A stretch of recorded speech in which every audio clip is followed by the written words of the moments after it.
샬롬 샬롬 샬롬 샬롬. 하나님 사랑합니다. 여러분 주 안에서 사랑합니다.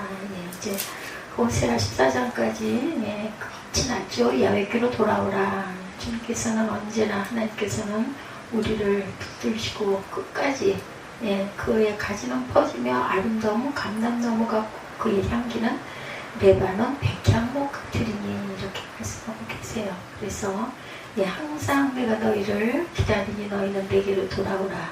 요엘 1장입니다. 부두엘의 아들이에요. 요엘에게 임한 여호와의 말씀이라 이렇게 말씀하면서 바로 그 뒤에 조그마한 제목이 있죠. 메뚜기 재앙의 참상과 회개의 촉구 이렇게 나와 있습니다. 늙은 자들아 너희는 이것을 들을지어다. 땅의 모든 주민들아 너희는 귀를 기울일지어다. 너희의 날에 나 너희 조상들의 날에 이런 일이 있었느냐. 요엘이라는 뜻, 하나님은 여호와는 하나님이시다라는 뜻을 가지고 있다. 그는 계속되는 가뭄과 더불어 닥쳐온 메뚜기의 재앙을 통해 앞으로 다가올 야훼 날, 즉 하나님의 심판을 예언합니다.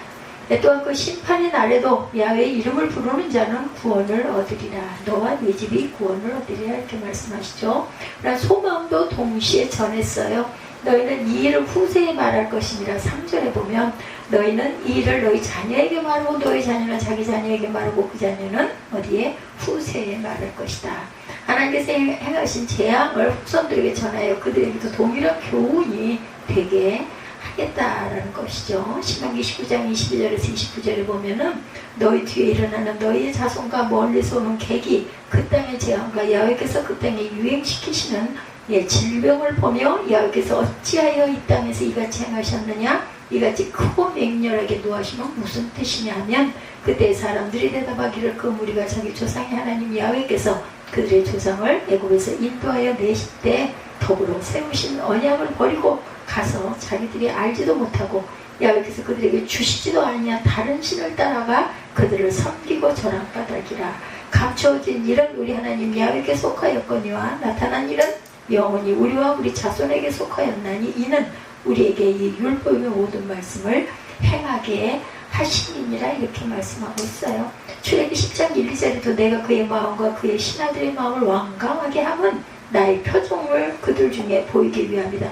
나의 표징을 그들 중에 보이기 위함이며 내 아들과 내 자손의 귀에 전하기 위함이라. 너희는 내가 야훼인 줄을 알리라 이렇게 말씀하고 있죠.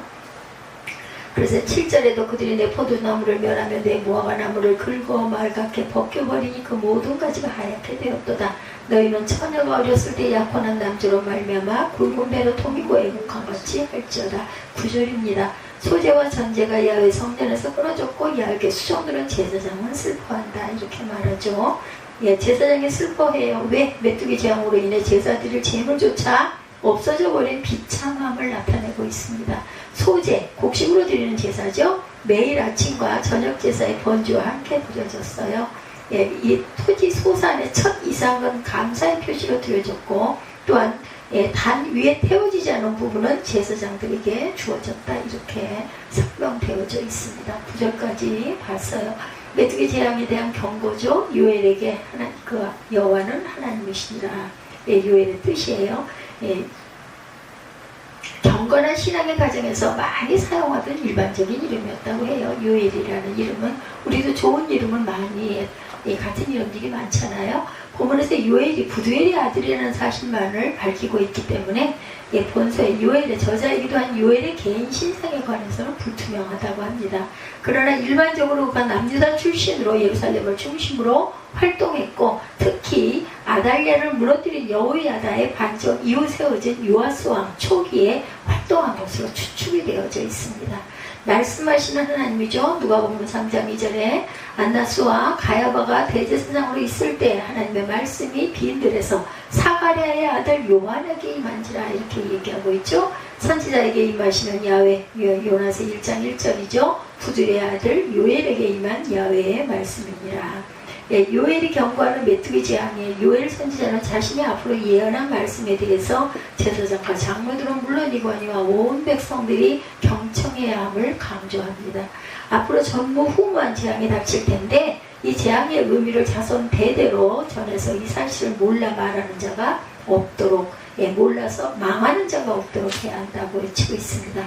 지금 요엘이 말하는 것은 곧 메뚜기 재앙으로 과거에도 미래에도 상상치 못한 굉장한 결과를 초래할 것을 예고하고 있어요. 제사장들아 들을지어다. 호세아 5장 1절입니다. 제사장들아 이를 들으라. 이스라엘 족속아 깨달으라. 왕족들아 귀를 기울이라. 너희에게 심판이 있나니 너희가 미스베아에 대하여 올무가 되며 답을 외친 그물이 됩니다.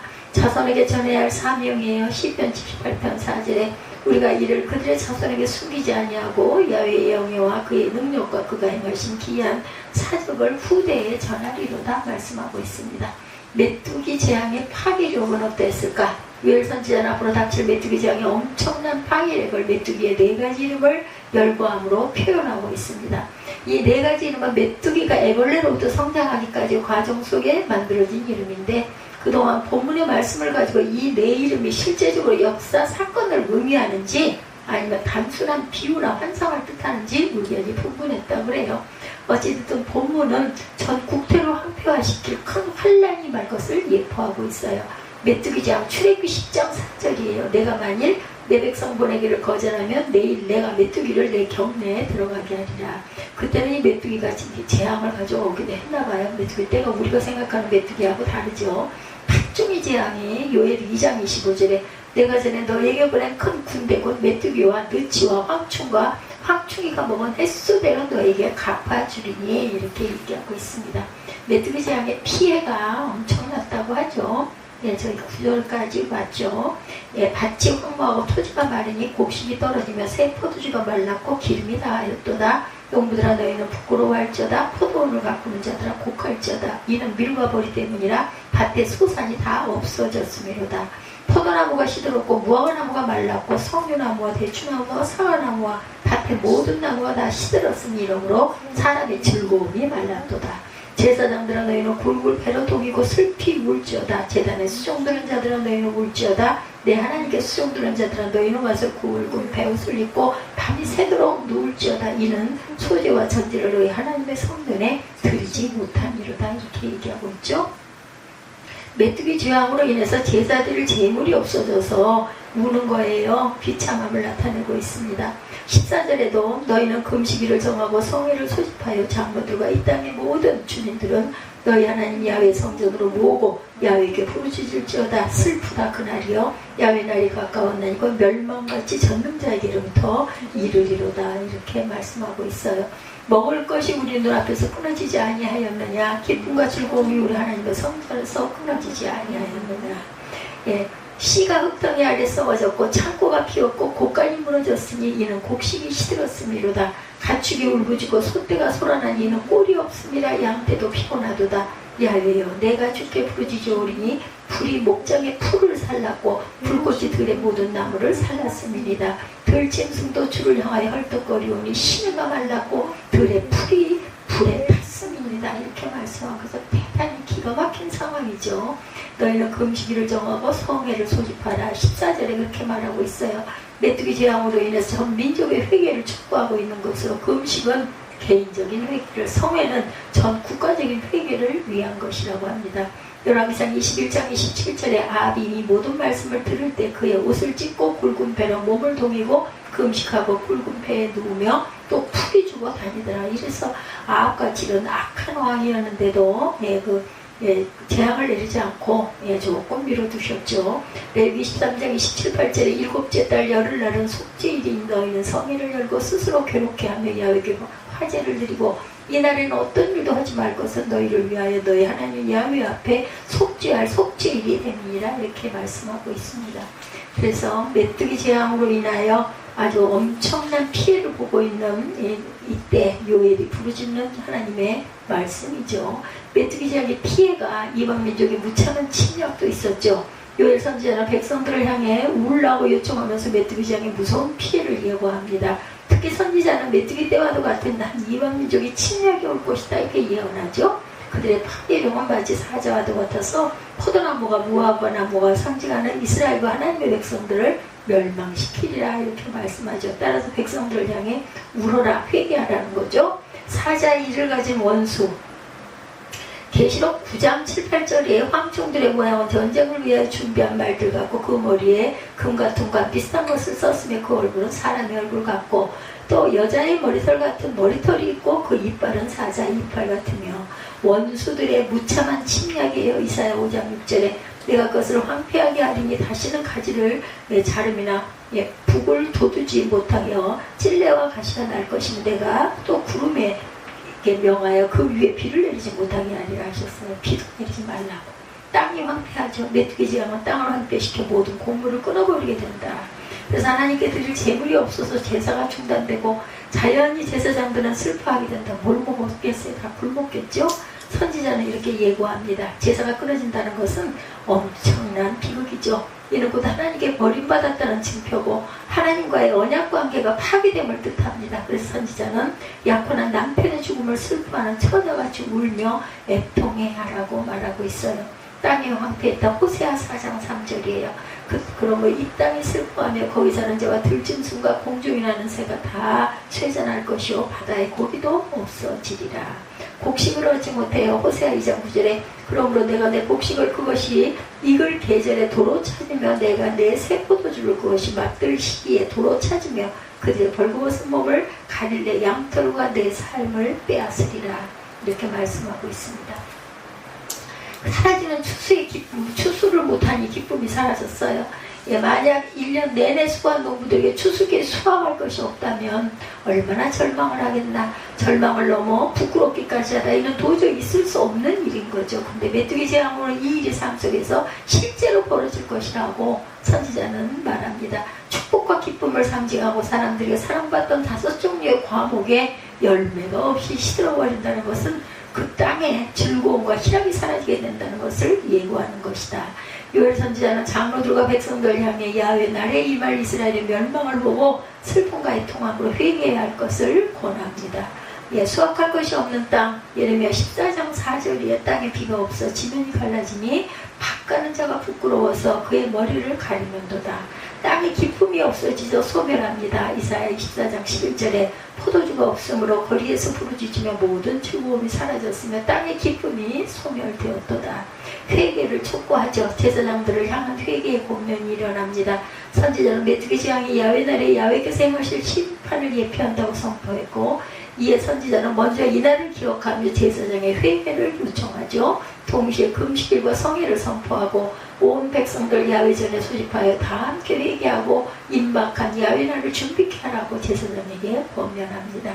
여기 성회를 선포하라는 말은요, 모든 세속적이고 향락적인 일들을 중단하고 겸손한 마음으로 야훼 앞에 나오라는 뜻을 담고 있다. 그리고 선지자는 특별히 제사장과 장로라는 직분자를 구체적으로 지목하여 회개할 것을 권유하죠. 근데 만약 본서가 요아스 왕의 통치 초기의 기록이라면 당시의 정권은 제사장과 장로들이 갖고 있었기에 요엘의 지정은 먼저 지도자들이 회개의 본을 보이라고 요구한 것이 된다. 해석을 해보자면 애곡하라 예레미야 4장 8절에 이스라엘의 소망이시오 고난당할 자의 구원이시며 어찌하여 이 땅에서 체류하는 자같이 하룻밤을 유숙하는 나그네같이 하시나이까. 굵은 배를 입고 회개하라. 말씀하고 있어요. 사람이든지 짐승이든지 다 굵은 베옷을 입을 것이요 힘써 하나님께 부르짖을 것이며 각기 악한 길과 손으로 행한 강포에서 떠날 것이라 말씀하고 있습니다. 백성들이 당할 재앙의 모습이에요. 선지자는 다시 메뚜기 재앙 이후에 황폐한 모습을 언급하죠. 특히 메뚜기 떼같이 침략한 이방 민족으로 인해 땅이 황폐하고 곡식도 끊어졌는데 설상가상으로 극심한 가뭄까지 닥칠 것이다. 이는 씨가 썩어졌다는 말씀을 통해 알 수가 있죠. 썩어졌다는 말은 원어로 보면 굳어지는 것을 의미하는데 이는 심한 가뭄으로 벌어지는 그런 열매가 굳어지면 어떻겠어요. 썩었다는 거죠. 이 같은 극심한 가뭄으로 인한 기근은 사람들의 기쁨은 물론이고 그냥 생축에게까지도 엄청난 고통을 주게 된다. 그리고 곡식이 없으므로 곡간도 창고도 필요 없게 됐어요. 생축의 탄식입니다. 이러면 12장 4절에도 말씀하고 있죠. 언제까지 이 땅이 슬퍼하며 온 지방의 채소가 마르리까 짐승과 새들도 멸절하게 되었사오니 이는 이 땅 주민이 악하여 스스로 말하기를 그가 우리의 낮은 일을 보지 못하리라 함이니이다. 사라지는 즐거움입니다. 신명기 12장 7절에 거기 곧 너희 하나님 야훼 앞에서 먹고 너희 하나님 야훼께서 너희의 손으로 수고한 일에 복 주심으로 말미암아 너희와 너희의 가족 증거할지어다 말씀하고 있어요. 선지자의 탄식의 기도죠. 요엘 선지자는 이 같은 재앙을 바라보면서 저절로 탄식의 기도를 올립니다. 선지자는 환난 날의 소망이 오직 야훼께 있기에 민족의 구원을 애절하게 부르짖어요. 선지자는 심지어 들짐승도 주의 구원을 야훼께 부르짖고 있다고 말씀합니다. 이러한 선지자의 말 뒤에는 하나님의 백성이라 자처하는 유다 백성들이 회개하며 주께 부르짖고 있지 않음에 대한 탄식이다. 환난 날에 부르라. 시편 50편 19절이죠. 환난 날에 나를 부르라. 내가 너를 건지리니 내가 너를 영화롭게 하리라. 네, 시편 50편 15절. 하나님께 부르짖는 짐승. 네, 욥기 38장 41절입니다. 까마귀 새끼가 하나님을 향하여 부르짖으며 먹을 것이 없어서 허우적거릴 때 그것을 위하여 먹이를 마련하는 이가 누구냐, 이렇게 얘기하고 있어요. 그래서 요엘서 1장은 선지자는 처음부터 끝까지 메뚜기 재앙이 예고하는 야훼 나라에 있을 무서운 심판을 예언하죠. 그리고 이 심판을 극복할 수 있는 유일한 길은 오직 회개 외에는 없다는 것을 단호하게 말합니다. 그러나 지도자와 백성들은 요엘의 경고를 심각하게 받아들이지는 않아요. 이에 요엘 선지자는 탄식하며 주의 구원을 호소합니다. 이때 선지자는 재차 회개할 것을 다음 장에서 권면하게 되죠. 예, 그래서 오늘 1장 8절에서 20절 지금까지는 주석적인 부분 전체를 둘러봤어요. 의미를 깨달아서 알고 가고. 그래서 예배가 끊어졌을 때는 어떻게 될 것인가. 예, 20절까지 전체 1장의 내용. 예, 들짐승도 주를 향하여 헐떡거리오니 시내가 말랐고 들의 풀이 불에 모두 다 탔기 때문에 들짐승이 먹을 게 없어요. 그렇기 때문에 이렇게 헐떡거린다. 신학자 칼바르트는 예배는 가장 중요한 것이고 가장 긴급한 것이고 또한 가장 영광스러운 일이다, 이렇게 말합니다. 하나님을 경외하는 성도에 있어서 가장 중요한 것은 예배죠. 가장 긴급한 것도 예배입니다. 그래서 예배의 성공은 인생의 성공을 가져온다고 말하죠. 예배의 실패는 인생의 실패를 가져오는 것이겠죠. 그렇기 때문에 신앙생활의 가장 중요한 생활이 바로 예배 생활이다. 그런데 이것이 예배가 삶이 된다면 얼마나 귀하고 얼마나 성공적일까요? 그렇죠? 예배는 하나님을 섬기는 행위이기도 합니다. 하나님을 섬기는 의식을 행하지 않는 것은 믿음이 없다는 것을 뜻해요. 그러니까 예배와 생활이 우리가 부족하니까, 그죠? 온전하게 예배가 생활화되고 생활이 예배가 된다고 얼마나 좋을까만 그렇지 못할 때가 얼마나 많아요. 그래서 그래도 따라가려고 애쓰고 비슷하게 간다면 그것만 해도 하나님이 기특하다 하실 건데, 하나님을 믿는다는 것은 예배를 드린다는 것을 의미한다라는 거. 그래서 예배는 전쟁 중에도 행해지고 피난길에서도 행해지는 것이다. 성경 속에 나타난 예배 중에 야곱의 예배를 보면 형 에서를 속인 후에 보복이 두려워서 외삼촌 집으로 도망가는 길에 루스드라에 도착하자 해가 저물고 밤이 되죠. 그곳에서 돌베개를 메고 잠을 자던 중에 꿈속에서 환상을 보죠. 야곱은 꿈을 깬 후에 고백합니다. 야곱께서 과연 여기 계시면을 내가 알지 못하였도다. 어느 곳에나 야곱께서는 계세요. 나와 함께 하십니다. 내가 찾고 찾으면 두드리라 열릴 것이라고 말씀하시죠. 찾고 찾으면 나를 만나리라고 말씀하세요. 찾는 자에게 나타나시는 하나님 아버지. 야곱은 일어나 밤에 홀로 하나님께 예배를 드리죠. 하나님의 인재를 깨달았던 거예요. 자다가 깜짝 놀라서 일어나죠. 쉽게 말씀드리면 여행 중에도 예배를 드렸다는 뜻이 됩니다. 야곱이 외삼촌 집에서 20년을 살다가 고향으로 올라오는 가운데 야곱이 형 에서를 만난 후 세겜에 잠시 머물죠. 그때 야곱의 딸 디나가 세겜 사람들을 보러 나갔다가 그만 강간을 당하죠. 디나의 오빠들이 화가 나서 결국 세겜 남자들을 다 쳐 죽여요. 그죠? 할례를 받자 해가지고 속여서 결국은 죽여버리죠. 이때 야곱은 자기 아들들에게 말하기를 우리는 수가 적은데 앞으로 여기 가나안 족속들이 공격해오면 망하게 될 것이다, 이렇게 걱정을 합니다. 이때 하나님은 야곱에게 베델로 올라가서 예배를 드리라, 이렇게 명령하셔요. 야곱은 자기 집에 속한 모든 사람들에게 이르기를 너 중에 있는 이방 신상들을 버리고 자신을 정결하게 하고 너희들의 의복을 바꾸어 입고 베델에 올라가 하나님께 예배를 드리려고 한다, 이렇게 말하죠. 그리고 그곳에 올라가 예배를 드린 후에 그곳 이름을 엘베델이라 이렇게 불렀습니다. 저희 교회 첫 번째 이름이 엘베델이었었어요. 너무 어려운 것 같아서 이름을 바꾼 거죠. 그래서 지금도 그 601호에 가면 현판이 앞뒤로 되어 있습니다. 새생명교회 뒤쪽에 보면 엘베델 이렇게 써져 있는 현판이 그대로 있습니다. 아마 제가 지금 같았으면 그대로 그 이름을 썼을 거예요. 위기 가운데서도 하나님은 예배를 받으시기 원하셨고 위기 가운데 예배를 드림으로 인해서 위기를 면할 수가 있었는데 창세기 35장 5절에도 보면 야곱의 아들을 추격하는 자가 없었더라 이렇게 증거하고 있습니다. 어떤 환경에 처하더라도 예배는 끊어지면 안 된다. 전쟁 중이라도 예배는 드려줘야 해요. 어느 곳에서든지 예배를 드리는 그곳이 성전이 되죠. 예, 아버지께서 그렇게 이제 주님이 오시고 나서부터는 우리가 있는 그곳에 내가 있는 그곳에 내가 가겠다라고 말씀을 하셨어요. 너 두세 사람이 있는 그곳에 내가 함께 하겠다 말씀을 하셨기 때문에 어느 곳에서나 예배를 드릴 수 있다. 아무리 놀기 좋은 환경이라도 예배는 드려야 한다. 이스라엘 백성들의 역사를 보면 하나님께 드려지는 예배가 무너질 때 그들은 여지없이 삶이 무너져 버립니다. 성경 가운데 열왕기상하를 보면 다윗의 임종과 함께 솔로몬의 등극을 막이 열리면서 솔로몬이 죽은 후에 남북왕국의 분열을 거친 뒤에 북왕국 이스라엘 사마리아 함락과 남유다 예루살렘 함락까지 약 4세기 동안의 역사를 기록하고 있죠. 열왕기사의 이스라엘 두 왕국의 열왕기들의 역사를 기록하고 있는데 초점이 업적에 맞춘 것이 아니라 흥망의 원인이 어디에 있는가에 맞추어져 있습니다. 흥한 왕과 망한 왕의 차이가 무엇인가를 살펴보면 우리가 어떻게 흥한의 인생이 될 것인가, 흥한 나라가 될 것인가를 교훈하고 있음을 보죠. 다윗은 성전을 건축하기 위해 뜻을 품고 건축할 수 있는 재료를 준비한 것으로 훌륭했고 또한 솔로몬은 성전을 건축하여 아버지 다윗의 뜻을 실행했던 왕으로 하나님이 복을 주려고 했을 때 백성들을 잘 통치할 수 있는 지혜를 구하며 지혜로운 왕으로 유명합니다. 솔로몬이 지혜로운 왕으로 유명해지면 솔로몬의 말년을 보면 아쉬움이 많이 남죠. 솔로몬의 지혜로움이 너무 부각되다 보니 솔로몬의 말년의 모습을 우리는 잘 모릅니다. 그러나 솔로몬의 말년의 모습을 살펴봐야 되죠. 열왕기상 11장에 솔로몬이 말년에 이방 여인들을 좋아하게 됨으로 인해 그 이방 여인들을 섬기던 우상을 같이 섬기게 되죠. 따라서 모압의 가증한 그모스를 위하여 예루살렘 앞산에 산당을 짓고 암몬 자손의 가증한 몰록을 위하여 사당을 짓기도 합니다. 솔로몬의 마음이 하나님을 떠난 거죠. 여기서 진노하셔서 두 번이나 간곡히 다른 신들을 섬기지 말라고 했지만 듣지를 않아요.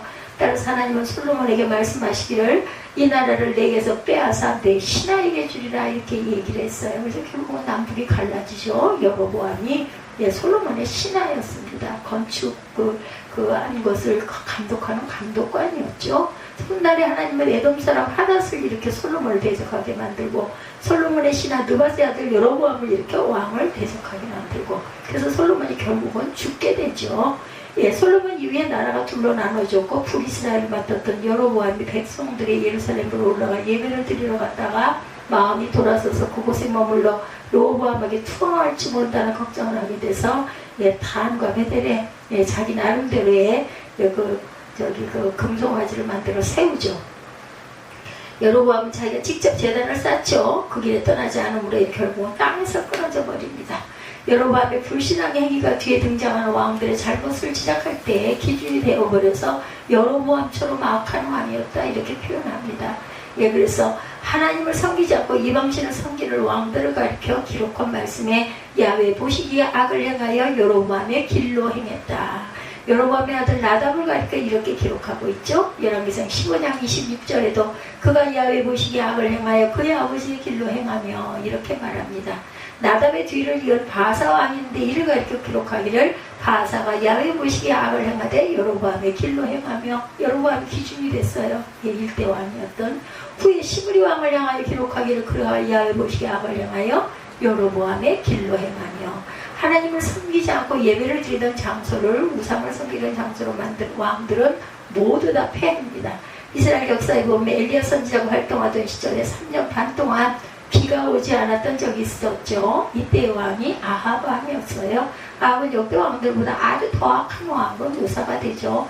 열왕기상 16장 29절 이하에 보면 오므리 아들 아합이 그의 이전의 모든 사람보다 야훼 보시기에 악을 더욱 행하여 느밧의 아들 여로보암의 죄를 따라 행하는 것을 오히려 가볍게 여겨 시돈 사람의 왕 그 옛 바알의 딸 이세벨을 아내로 삼고 가서 바알을 섬겨 예배하고 사마리아에 건축한 바알의 신전 안에 바알을 위하여 제단을 쌓으며 또 아세라상을 만들었으니 그는 그 이전의 이스라엘의 모든 왕보다 심히 이스라엘 하나님 야훼를 노하시게 하였더라 이렇게 증거합니다. 우리가 조심해야 할 것은 하나님이 이 나라를 사랑하셔서 복음을 허락하셨고 많은 백성들이 복음을 믿고 하나님을 경외하는 신앙으로 예배당을 귀히 여기고 주의를 성수하고 하나님을 섬기는 백성으로 삼으셔서 구금을 일으켜 주셨죠. 그렇다면 우리는 더 잘 믿어야 하는데 하나님께 경배하는 일을 더 잘 감당해야 하는데 우리 신앙의 조상들이 마음을 다하고 힘을 다하고 성품을 다하여 하나님을 섬겼던 정신을 계속 잘 이어가야 하겠죠. 우리의 예배가 제대로 드려지지 않거나 하나님께 예배드리는 행위가 사라지고 세상 문화에 빠져들어 우상을 섬기거나 예배를 소홀히 여기면 우리나라는 망할 수밖에 없다는 것 조심해야 되겠죠. 그래서 우리는 예배를 늘 회복해야 한다. 하나님이 받으시는 예배를 드려야 하겠죠. 엘리야 선지자 시대에 1년 반 동안 비가 오지 않다가 다시 비를 내리신 게 언제예요? 엘리야 선지자가 갈멜산에서 바알 선지자 450명과 아세라 선지자 400명 850명과 싸워서 이길 때 백성들로 하여금 우상을 섬기게 한 무너진 하나님의 재난을 다시 쌓고 이들과 싸워 이긴 후에 다시 비가 오기 시작하는 걸 우리가 성경에서 봅니다. 기근이 해결되었어요. 하나님의 자리에 우상이 놓을 때 예배는 외면을 당하고 재난은 무시되었다. 나의 예배가 무너지고 가정의 예배가 무너지고 예배당의 예배가 무너지는 순간 우리는 하나님의 징계를 받을 수밖에 없다는 것. 예배가 무너질 때, 끊어질 때 나타나는 재난, 당신의 예배가 무너졌는지 제대로 드려졌는지를 알고자 한다면 예배가 끊어졌을 때 나타나는 징조를 알면 쉽게 판단할 수가 있습니다. 오늘 말씀은 요엘 선지자를 통해서 주신 말씀이죠. 요엘이 활동한 시기를 학자들은 주전 830년경, 예수님 오시기 전 830년 전이다. 따라서 요엘서가 기록된 시기는 주전 841년에서 790년 사이로 보고 있습니다. 요엘서는 유다의 임박한 하나님의 심판에 대한 경고의 메시지죠. 특히 1장 전반부의 메뚜기 재앙을 통해 엄청난 기근을 만날 것을 경고합니다. 그런데 왜 하나님은 이스라엘 백성에게 메뚜기 재앙을 경고했을까? 메뚜기의 재앙을 내리시는 이유는 무언가 구절입니다. 소재와 전제가 야훼 성전에서 끊어졌다라고 말씀하죠. 예배가 끊어졌다는 걸 쉽게 우리 신약시대로 보면 13절 하반절에도 소재와 전제를 너희 하나님의 성전에 드리지 못한 이로다 합니다. 소재는 고운 가루로 드리는 제사로 독단적으로 드리기도 하지만 번제 등 다른 제사와 함께 드리는 제사로 매일 드리는 상번제로 드리는 제사다. 근데 이게 먹을 것이 없어서 이렇게 됐잖아요. 그죠? 근데 재앙입니다, 이것이. 전제는 붉은 포도주로 드리는 것으로 소재와 같이 다른 제사와 곁들여서 드리는 제사다. 여기서 우리가 알 수 있는 중요한 것은 번제와 소재를 드리지 않았다는 것은 번제 등 다른 제사를 다 드리지 않았다고 볼 수 있고, 한편으로는 번제는 드렸지만 곁들여서 드리는 소재와 전제를 무시하고 아무렇게나 드렸었다는 것으로도 볼 수가 있다. 그렇다면 예배란 온전한 예배를 드려야 한다는 것을 가리킵니다. 시간이 없다고 예배 순서를 빼먹는 것은 바람직하지 않다는 것. 온전한 예배 시간 전에 도착해서 축도를 마치고 돌아가는 온전한 예배를 드려야 한다는 것. 그래서 그 전에 저 교회 나갈 때 항상 신학하기 전에도 그랬죠. 다 실컷 은혜 받고 축도는 안 받고 축도하려고 하는 눈 감고 있을 때 막 빠져나가는 사람들, 그거 안 된다고 계속 얘기했어. 그리고 예배도 또 시작해 사도신경 할 때쯤 막 몰려드는 그러한 것도 그렇게 습관이 되면 안 된다, 이런 이야기를 들었습니다. 예배를 드리지만 잘못된 예배를 드린 경우에 예도 있죠. 첫째는 나답과 아비후의 예배죠. 레위 10장에 나답과 아비후가 야훼가 명하지 않은 다른 분을 하나님 앞에 드려서 결국은 죽게 되죠. 다음은 역대하 26장에 우시아의 잘못된 예배를 지적합니다. 우시아가 처음에는 아주 칭찬을 들을 정도로 겸손하게 하나님을 경외하는 믿음으로 하나님의 복을 받아 강성한 나라가 됐는데, 나라가 강성해지니 우시아 왕의 마음이 교만해져서 제사장 아사랴의 권함을 받지 않고 왕의 권위로 예배를 멋대로 드리다가 하나님의 진노를 받아서 그만 나병에 걸리죠. 죽는 날까지 나병에 걸렸다, 이렇게 격리가 되죠. 그때는 고치지 못하는 병이었기 때문에. 예배는 인간적인 권위나 자기 걸 주관하는 것이 아니고 하나님께 드리는 신앙의 행위이기 때문에 하나님이 정한 규례와 법도를 꼭 따라야 된다. 사울왕도 예배를 제사장에게 맡기지 않고 자기가 직접 드렸다가 하나님의 진노를 받아서 결국 버림을 받게 되죠. 따라서 하나님이 기름 부어 세우신 목회자의 진례로 예배를 드리는 것이 하나님의 법이다. 우리가 예배를 아예 드리지 않는 것도 조심해야 하지만 형식적인 예배는 더욱 조심해야 된다. 이사야 1장 10절에서 14절입니다. 너희 소돔의 관원들아 야훼의 말씀을 들을지어다. 너희 고모라의 백성아 우리 하나님의 법에 귀를 기울일지어다.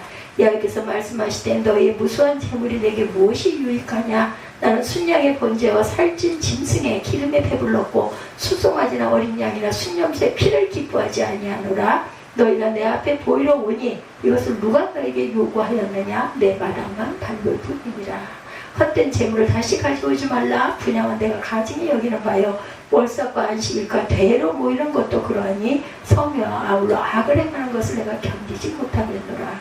이사야 1장 14절입니다. 내 마음이 너희의 월삭과 정한절기를 싫어하나니 그것이 내게 무거운 짐이라 내가 지기에 곤비하였느니라. 이런 너희 형식적인 모든 예배나 참 싫다 이런 뜻이죠. 예배가 단절될 때 하나님이 받으신 예배를 드리지 못할 때 어떤 재앙이 발생하는지 첫째 식물이 끊어지죠. 기근이 찾아옵니다. 10절과 11절이죠. 밭이 황무하고 토지가 마르니 곡식이 떨어지며 새 포도주가 말랐고 기름이 다하였도다. 농부들아 너희는 부끄러워할지어다. 포도원을 가꾸는 자들아 곡할지어다. 이는 밀과 보리 때문이라 밭에 소산이 다 없어졌으므로 뭘 먹고 살겠어요.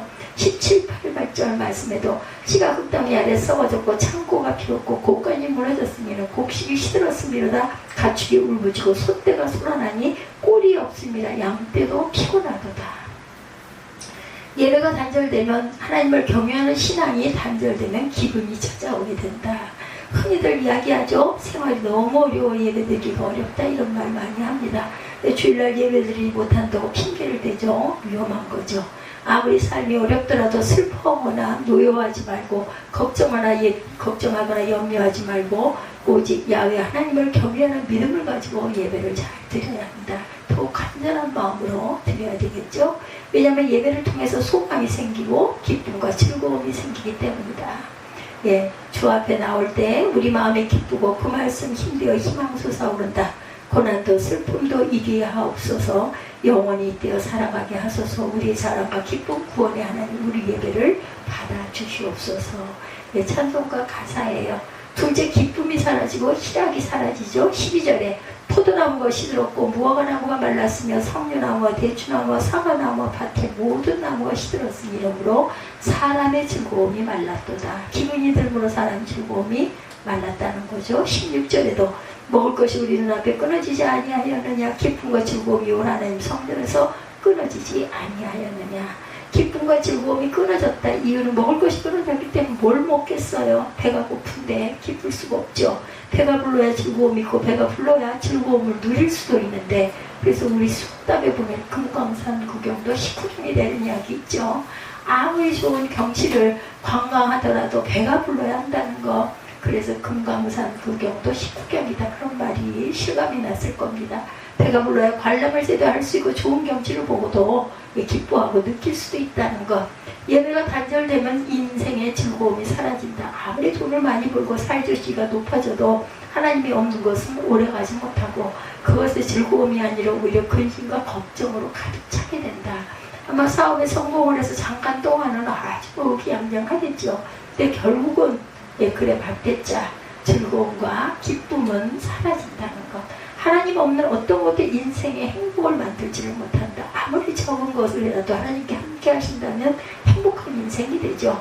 사도 바울은 예수님 만나 하나님을 경외하는 신앙을 갖고 있으니 가진 것으로 만족할 수가 있었다고 말하죠. 그리고 세상에 좋다고 생각하던 모든 것을 뭘로? 배설물로 여긴다고 얘기합니다.